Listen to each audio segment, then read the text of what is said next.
La rumeur a été officialisée le 27 mai 2025. Anne-Sophie Lapix se prépare à faire ses adieux au JT de 20h de France 2, après 7 ans de bons et loyaux services.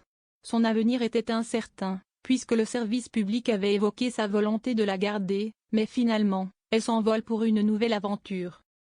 L'information est tombée le lundi 16 juin 2025. Anne-Sophie Lapix va rejoindre le groupe M6 à la rentrée.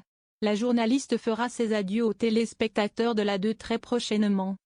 Dès le jeudi 26 juin 2025, et rejoindra le groupe dès la rentrée, aussi bien sur RTL que sur M6. À la radio, elle remplacera Yves Calvi chaque jour aux manettes du 18h-20h, tandis qu'à la télévision, elle animera tous les dimanches un grand entretien avec une personnalité qui fait l'actualité, mais aussi des rendez-vous politiques, sociétaux ou d'actualité en première partie de soirée. Dès les premières rumeurs d'éviction d'Anne-Sophie Lapix, le nom de Caroline Roux avait été évoqué pour prendre sa place à la tête du journal de 20h. Mais d'après les informations du Parisien, la journaliste, âgée de 53 ans, aurait décidé de décliner l'offre. Caroline Roux a finalement refusé de succéder à Anne-Sophie Lapix aux commandes du 20h la saison prochaine. La journaliste vient d'en faire l'annonce cet après-midi aux équipes de C'est dans l'air, qu'elle a donc choisi de continuer à présenter la saison prochaine, affirment nos confrères.